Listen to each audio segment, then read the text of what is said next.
guys, welcome to Motivational March. My name is Kitty and today we're talking about how to get your money as a performer. First of all, sorry I'm a little bit late. I am deathly hungover, but I'm still here, alright? So I'm 9 minutes late, but I'm still on it, okay? So today we're talking about how you get your money as a performer. So when you're working as a performer, the majority of the time, you're going to be working as a freelance performer. Unless you're doing some kind of long-term contract, you're going to be a freelance performer, okay? So that essentially means that you are self-employed, okay? You're a self-employed business owner and you're going to have to record your income and your expenses for tax purposes, okay? So, first of all, how do we get our money? When we've set our fees, how are we gonna get that money, okay? You have to send an invoice. So if you're in the UK, which the majority of you are, and in the US as well, you're gonna have to send an invoice to whoever you're doing the job for you to be able to get that money, okay? Now, on your invoice, you should be including your name, your address, your bank details, what the job was, date in the job, how much the service is worth, so how much your act is for, and making all that stuff clear on your invoice, okay? In the UK, unless you've agreed otherwise in a contract, the person who you've provided the service for has up to 30 days to pay you, okay? So, unless you've agreed otherwise, you can expect to have to wait for that time frame to be paid, okay? If somebody doesn't pay you in that time frame, you can then add on a late payment charge and you can add on daily interest at the Bank of England base rate, okay? So when I do a show, because I'm like an experienced performer, I would normally negotiate the terms of payment. Often I want paying either the day before or on the day. For some things I request to be paid 2 weeks before. That's not going to work for everybody. If you haven't got a good relationship with the people you're already working with, you're new to that relationship, or you are an up and coming performer that hasn't like proven that they're reliable, that they're going to turn up on time and stuff like that, that's going to be a lot more difficult, okay? Again, taking deposits is the same thing. I always take a deposit these days, unless it's someone that I work with all the time and I know they're going to pay me. But often for like big gigs like Martini Glass, I always take a deposit, and I always request payment like almost immediately because I can.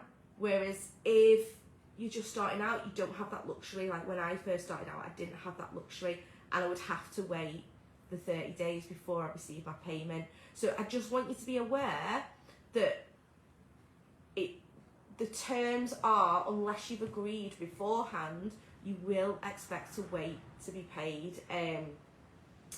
There's nothing more annoying to producers than people who constantly email every 2 minutes saying, have you got my invoice? I've not been paid yet. And the time frame hasn't lapsed. Yeah, that is just a surefire way of me not booking someone again.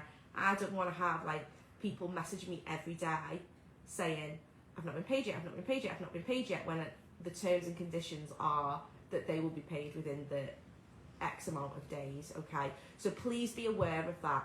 Please check with whoever's booking you what the payment terms and conditions are before you agree to the job, okay? You can also have your own payment terms and conditions, like I've just said. So if you are somebody who is a seasoned performer and you're sick of getting paid like after so many days, then have it in your contracts and negotiate that you want paying in X amount of days, or you want a deposit paying up front. Whatever you do is up to you, but if you're a newer performer, you're going to have to build up trust and relationships first before you can be in a position where you're going to have that leverage. Does that make sense? Yeah. Also, you're a self-employed business, whether you're getting paid like 10 quid a gig or 10 million quid a gig, it doesn't matter. You are still a self-employed business, okay? So you need to be making sure that you are recording anything that you're getting paid as your income, okay? So this is not going to matter. Whatever country you're in, you're going to have to keep a log of your income, okay? Whenever you get paid, that is your income, okay? It doesn't matter if you've had to pay money out to do that job, you still have to record the whole income. Then we're going to also record the expenses that go with that, okay? So expenses will include things like costumes, things like specific stage makeup, things like workshops, courses related to performing, classes related to performing, any kind of like networking events that you go to, like festivals, or if you come to our conference or you go on a retreat or anything like that, that can be recorded as an expense. Travel, so fuel is a bit more complicated, and I've got a tutorial in my strategy course by an actual accountant who is an accountant for performing related businesses, and she goes into detail of how you would do it for fuel. So fuel's a little bit more complicated, but if you're using public transport, then you can claim the whole amount as an expense. If you're staying over in a hotel because you are on a gig till late, you can claim that as an expense, okay? There's loads of things that you can claim as an expense, and then at the end of the tax year when you do your tax return, those expenses will be taken off your final amount, and then you'll pay less tax, okay? So that's why it's really important that you are recording both of them, because if you're not, then you're going to be paying more in tax than you actually should be paying. Does that make sense? So for example, when I had my kids' dance school, I went on holiday. I booked it because I wanted to go on holiday, but it was a dance training course in Los Angeles in America, okay? So I went on this dance course. It was about $2,500, and in that course we were training every day, but then we were also going on trips that were included. So as part of my expenses, that was included as part of my expenses, because I was training as a dancer to bring that stuff back to teaching my classes. So $2,500 that year, plus the flights, so they were about 700 quid. So 3,200 quid that year was knocked off my expenses. So if you're hiring rooms, you're paying for photographers, you're buying rhinestones to put on your costumes, you're basically anything that is related to your performing, you should be writing that down as an expense, okay? So just make sure that you're doing these things. Make sure that any money that comes in, you're definitely recording that, and any money that goes out, you're also recording as well, because you are, once you're earning money, you are a business. Unfortunately, you do have to start doing a tax return. All right, so that is just a really quick overview of the very, very bare minimum things you should be doing as a paid performer, okay? Obviously, the tax situation is different in every single country. There's different rules. There's different rules depending on how much you earn. In this country now, if you earn over 50 grand, you have to submit a quarterly tax return, whereas you used to only submit one once a year. Things are different everywhere, okay? So it's your responsibility as a business owner to go and find out what the tax rules are in your country. If you are not doing your taxes properly and you're not declaring that money, if the taxman finds out, then you're the person who's liable. You're the person who's going to be going to court for tax evasion, okay? You are the person who is responsible for finding out what you need to be declaring, when you need to be submitting tax returns, what you need to be, what you're responsible for, when you're responsible for it. Does that make sense? Yeah. So in the strategy course, we do have a section were a lady from Opal Accounting.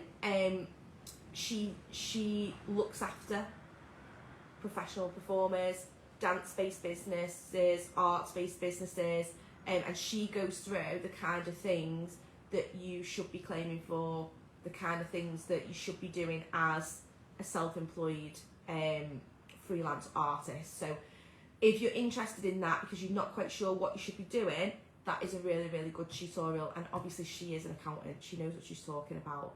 But the very, very bare minimum you should be doing is writing down what you're getting paid from people, and also writing down what you're spending on anything performing related, okay? And that's the same if you're a dance teacher, you should be doing the same for that. If you're running any kind of business, the rules are the same, okay? So I just want you to bear in mind that when you start getting paid as a performer, you are technically a business, and all the legal things that all businesses, whether they're a massive giant corporation or a tiny one-man band like you are, all of them have to adhere to those rules, and you're going to have to start making sure that you are up on what you're legally responsible for doing and reporting it as well. Alright guys, I hope that was helpful. I feel like I rabbited on a little bit, but it's because I'm a little bit hungover and I'm a bit like, woo. But anyway, I'll be back tomorrow and I won't be hungover. I'll be on point with what should we talk about tomorrow. Has anybody got any ideas? If you have, pop it in the comments. Let's talk maybe about fee setting, because that's a question that I get asked all the time. So should we do fee setting tomorrow? And then from next week, you're gonna be we're gonna be talking about other things like events, dance classes, other ways to make money as a performer that aren't just performing, aren't just being on stage, okay? So if we're going to talk about fees tomorrow, I'm going to set you a task, and your task is, tonight I want you to look at your finances and look at what your budget is. I want you to figure out what your expenses are as a person for the month and what your current income is, okay? So what I mean is, how much is your rent? How much is your gas and electric? How much is your council tax? How much do you spend on fuel? Do you have a car payment? Do you have nursery payments for your kids? Do you have how much you spend on food? How much you spend on going out? Every single thing that you can think of, I want you to write that down and figure out what that number is, because tomorrow we're going to use that number as part of figuring out how we set our fees. Does that make sense? Okay. Sorry, it keeps going on and off. Figure out how much your monthly income is and figure out how much your monthly outgoings are, and then tomorrow I'm going to talk to you about the different ways that I set fees, okay? Alright guys, I'll see you all tomorrow. Bye!